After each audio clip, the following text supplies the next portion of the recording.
Fail అయిందని మీరు చెప్తున్నారు తప్ప కాంగ్రెస్ పార్టీ ఫెయిల్ అవ్వలేదు అన్నట్టయితే ఉందండి. Congress party 100% failure.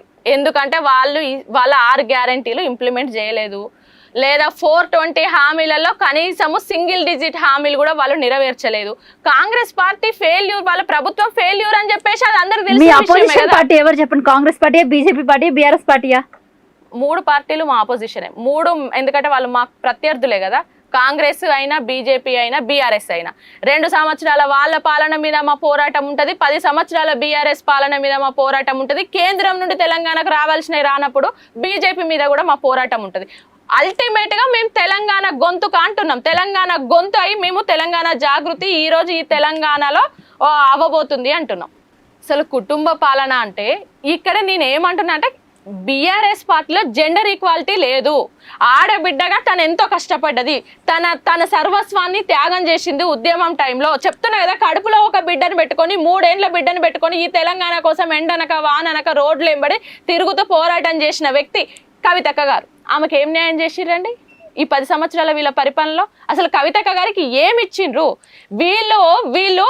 ఎక్కడైతే కవితక్క గారికి ఈ సెంట్రల్ లో తన పాత్ర, స్టేట్ లో తన పాత్ర అనేది శూన్యం చెయ్యాలి అన్న కుట్రతోనే కదా ఆమెను సెంట్రల్ కి పంపించిండ్రు, ఎంపీ పదవి ఇచ్చి అటు పంపించేసిండ్రు. గత్యంతరం లేక అది కూడా ఎక్కడ నిల్చోబెట్టినా ఈమె గెలిచేలాగుంది అని. ఇంకొకటి ఏంటంటే వీళ్ళంతా కూడా హరీష్ రావు గారు కానివ్వండి, కేటీఆర్ గారు కానివ్వండి, వీళ్ళంతా కేసీఆర్ గారి నీడలో లేకపోతే ఈ టీఆర్ఎస్ పార్టీ ఆ చెట్టు కింద వీళ్ళు ఎదిగిన వాళ్ళు. కానీ కవితక్క గారు అట్లా కాదు. 2007లోనే జాగృతి స్థాపించిండ్రు. జాగృతి స్థాపించి ఈ తెలంగాణ రాష్ట్రంలో మహిళల పాత్ర ఉద్యమంలో ఉంది అంటే దానికి కారణం కవితక్క గారు. ఈ తెలంగాణ జాగృతి ఆ రోజు కోటి లింగాల కోసం పోరాడింది. ఈ తెలంగాణ జాగృతి కవితక్క గారు ఉమ్మడి రాష్ట్రంలోనే అసెంబ్లీలో అంబేద్కర్ విగ్రహం ఉండాలి అని 42 గంటలు నిరాహార దీక్ష చేసిండ్రు.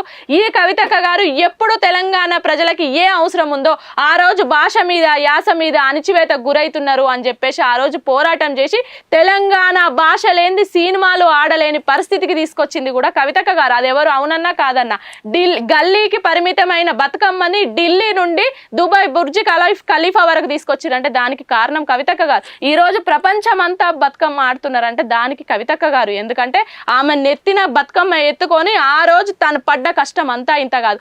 మీడియాలో ఒక 5 నిమిషాలు బతుకమ్మ ఆడేది రావాలి అంటే ఆ రోజు స్లాట్లు కొనుక్కునే పరిస్థితి. ఈ రోజు అదే మీడియా బతుకమ్మ పాట లేని నడవలేని పరిస్థితికి తీసుకొచ్చింది అని అంటే కవితక్క గారు. ఈ కవితక్క గారు తెలంగాణ జాగృతితోని ఎంతో ఈ బీఆర్ఎస్ పార్టీ 2007 నుండి 2009 వరకు హుజూర్ నగర్ లో బీఆర్ఎస్ పార్టీకి పనిచేసి అప్పుడున్న టీఆర్ఎస్ పార్టీ జెండా ఎగిరింది అని అంటే దానికి కారణం కవితక్క గారు. ఇట్లా చెప్పుకుంటూ పోతే అనునిత్యం కూడా కవితక్క గారు తన సొంత జెండాతో, తన సొంత ఎజెండాతోని ఏదైతే మనం తెలంగాణ సాధించుకున్న తర్వాత కూడా సైలెంట్గా ఉండకుండా ఎవరైతే ఆత్మహత్య చేసుకున్న రైతు కుటుంబాలకు నెలకు 2500 చొప్పున 4 సంవత్సరాలు ఇచ్చింది కవితక్క గారు. స్కిల్ డెవలప్మెంట్ ప్రోగ్రామ్స్ చేసింది కవితక్క గారు. ఇప్పుడు అందరు గొప్పలు చెప్పుకుంటారు, కానీ కవితక్క గారు ఏది చేసినా కూడా ప్రచారం చేసుకోలేదు. ఆ ప్రచారం చేసుకోకుండా ప్రజలకి నేను చేసేది ప్రజలకు తెలిసి ఉండాలి తప్ప ప్రచారం వద్దనుకున్నారు. ఆ రోజే గొల్ల కుర్మలకి వాళ్ళు ఫామ్ పెట్టుకోవాలి అని అంటే బ్యాంకు లోన్ ఇవ్వకపోతే తన భూమి, తన ల్యాండ్ పత్రాలు ఏవైతే ఉన్నాయో అవి షూరిటీగా పెట్టి ఆ రోజు వాళ్ళకి బ్యాంకు లోన్లు ఇప్పించిన పరిస్థితి. ఇట్లా కవితక్క గారు చేసినవి చెప్పుకుంటూ పోతే సాంబశివుడు గారితో ఆ రోజు నల్లమల్ల ఫారెస్ట్ లో ఈ చెంచుల కోసం పోరాడింది. ఆ రోజు వాళ్ళ ఫ్యాక్టరీలు రావద్దు అని చెంచుల తరపున నిలబడి పోరాడి పాదయాత్ర చేసింది కవితక్క గారు. ఉద్యమంలో నుండి పుట్టిన బిడ్డ వీళ్ళందరూ కేసీఆర్ గారి నీడన, టీఆర్ఎస్ పార్టీ నీడన ఎదిగిన నాయకులు. కానీ కవితక్క గారు తెలంగాణ జాగృతి అని స్థాపించి ఈ తెలంగాణకి ఒక ఆడబిడ్డ అంటే తెలంగాణ ఆడబిడ్డలు అంటే గిట్లుంటారు అని చెప్పేసి ఆ రోజు తెలంగాణ పౌరుషాన్ని చాటి బతుకమ్మని విశ్వవ్యాప్తం చేసి తనకంటూ ప్రత్యేక స్థానాన్ని ఈ తెలంగాణ రాష్ట్రంలో ఆడబిడ్డగా ముద్ర వేయించుకున్నారు కవితక్క గారు. వాళ్ళకి ఉన్న కవితక్క గారికి తేడా లేదా? వీళ్ళు కవితక్క గారికి మరి ఏం న్యాయం చేసిర్రు? టికెట్ ఇచ్చారు, ఎమ్మెల్సీ పదవి ఇచ్చారు. ఇందాకే మనం చర్చించుకున్నాం. ఉద్యమం చెయ్యని వాళ్ళకి ఇచ్చిండ్రు కదా. ఆమె ఉద్యమంలో ఉన్నది కదా. ఉద్యమంలో ఉన్న బిడ్డ ఆమె తెలంగాణ కోసం తన పదవులు, తన ఉద్యోగాలని అన్ని వదులుకొని ఈ తెలంగాణ రాష్ట్రానికి వచ్చింది కదా. ఏదైనా సరే పదవి వచ్చిందా లేదా? అధికారంలో ఉందా లేదా? ఏం రాలేదు. అవి పదవులు కాదా? మమ్మల్ని ఏం చేయలేదు. ప్రోటోకాల్ అని చెప్పి మమ్మల్ని నిజామాబాద్ వరకే పరిమితం చేసిండ్రు. ఈ మమ్మల్ని మేము చేసే బతుకమ్మ తెలంగాణ జాగృతి చేసే బతుకమ్మని కూడా 2014లో ఈ టిఆర్ఎస్ పార్టీ అధికారంలోకి వచ్చినాక మాకు ఆంక్షలు పెట్టిండ్రు. తెలంగాణ జాగృతి నుండి ఏ నియోజకవర్గంలో అయినా సరే ఆ నియోజకవర్గానికే ప్రోటోకాల్ అనేది ప్రతి ఒక్క క్యాండిడేట్ కి. ఉద్యమంలో ఆడబిడ్డగా ఈ తెలంగాణ రాష్ట్రంలో ఉద్యమంలో మహిళల పాత్ర ఉంది అంటే కవితక్క గారు కదా. ఆ రోజు కేసీఆర్ గారు ఏదైతే బై ఎలక్షన్ లో కేసీఆర్ గారు కరీంనగర్ లో గెలవడానికి స్కూటీల మీద ఇప్పటికి వెళ్ళినా కూడా మొన్న జనం బాటకి వెళ్తే చాలా మంది మాతో షేర్ చేసుకున్నారు. కవితక్క గారు మేము ఆ రోజు స్కూటీ మీద గీడ తిరిగినాం, ఇక్కడ ఫ్లెక్సీలు కట్టినాం, ఈడ ప్రోగ్రాములు చేసినాం అని. అప్పుడు కనిపించలే ప్రోటోకాల్? అప్పుడు కనిపించలేదా? సింగరేణి ఏరియాలో ఈ తెలంగాణ రాష్ట్రంలో కేసీఆర్ గారి తర్వాత లక్షల కిలోమీటర్లు పాదయాత్ర చేసిన నాయకులు ఎవరైనా ఉన్నారు అంటే అది కవితక్క గారు. మరి అప్పుడెందుకు కవితక్క గారిని పరిమితం చేయలేదు?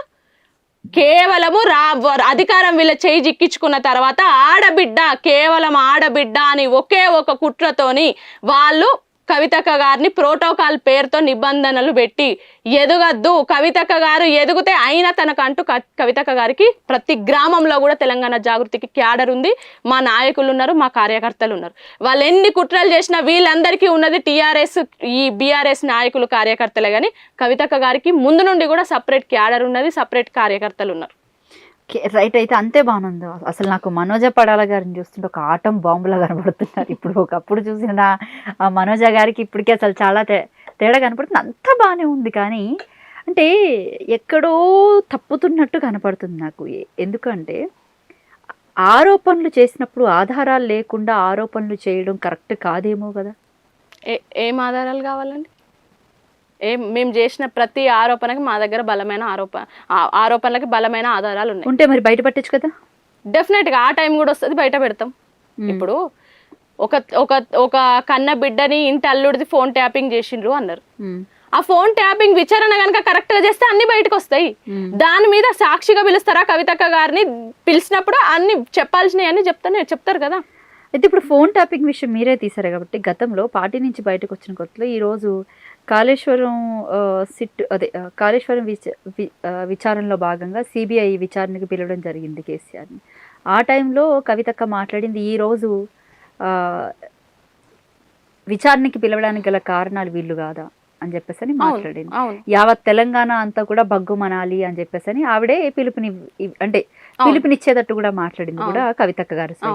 బట్ రీసెంట్ గా మొన్న ప్రెస్ మీట్ లో కూడా ఆవిడ ఒక మాట మాట్లాడడం జరిగింది. ఏముంది, ప్రజాస్వామ్యంలో భాగంగా ఉన్నప్పుడు ఎవరైనా సరే విచారణలు అని అంటే హాజరవ్వాలి అని చెప్పేసి దాంట్లో తప్పే ఉంది అంటే ఈ రెండింటి కామెంట్స్ కి ఏం చెప్పొచ్చుంటారు? ఆ రోజు ఆ మాటకి దానికి కట్టుబడి ఉన్నాం, దీనికి కట్టుబడి ఉన్నాం. కవితక్క గారు క్లియర్ గా చెప్పిండ్రు. ఆ రోజు కాళేశ్వరంలో అసలు అవినీతి జరిగింది అని చెప్పి దానికి కారకులు ఎవరు? హరీష్ రావు గారు ఇరిగేషన్ మినిస్టర్ ఉన్నారు, ఆయన చేతుల మీదుగా అన్నీ జరిగినాయి.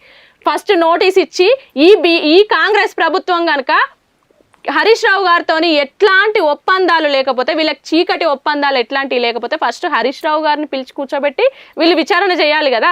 హరీష్ రావు గారు కదా ఏం చేసిరన్ని అంత తూతూ మంత్రంగా ఈ రోజు సిట్ ఇది ఫోన్ ట్యాపింగ్ సిట్ విచారణ కేసీఆర్ గారికి వచ్చింది. అసలు కేసీఆర్ గారికి రావడానికి కారణం ఎవరు?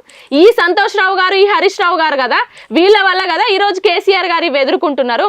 నిజంగా కూడా కాంగ్రెస్ ప్రభుత్వము చిత్తశుద్ధితోని గనక వాళ్ళు నిజాయితీగా గనక పనిచేస్తే ఇక్కడ ఏదైతే హరీష్ రావు గారితోని సంతోష్ రావు గారితోని చీకటి ఒప్పందాలు లేకుండా నిజాయితీగా కనుక పనిచేస్తే ఫస్ట్ వీళ్ళిద్దరిని హరీష్ రావు గారిని సంతోష్ రావు గారిని కూర్చోబెట్టాలి.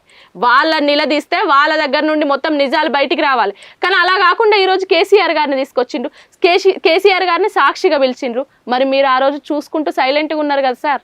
కవితక్క గారు మొత్తుకున్నా కూడా నానా ఇట్లా నీ చుట్టూ ఉండి దయ్యాలు చేరి నీ చుట్టూ దీపం చుట్టూ చీకటి ఉంది, వెలుతురు లేకుండా చీకటి నిండిపోయి ఉన్నది నాన్న, నువ్వు ఇప్పటికైనా కళ్ళు తెరిచి నీ చుట్టూ ఏం జరుగుతుందో చూడు అన్నప్పుడు సార్ ఆ రోజు మౌనంగా ఉన్నాడు కదా. ఎక్కడైతే దేవుడు స్పందించాల్సిన టైంలో స్పందించకపోతే భక్తులుగా ఏం చేస్తాం? తప్పకుండా దేవుణ్ణి కూడా విమర్శించాల్సిన పరిస్థితి వస్తుంది. ఈ రోజు అదే జరుగుతుంది కేసీఆర్ గారి విషయంలో. కేసీఆర్ గారు స్పందించాల్సిన టైంలో స్పందిస్తే వీళ్ళని ఎప్పుడు పక్కన పెట్టాలో అప్పుడు పక్కన పెట్టుంటే తెలంగాణ రాష్ట్రం బాగుపడి ఉండేది. తెలంగాణ ఉద్యమకారులు బాగుపడి ఉండేవాళ్ళు, తెలంగాణ అమరవీరుల కుటుంబాలు బాగుపడేవాళ్ళు.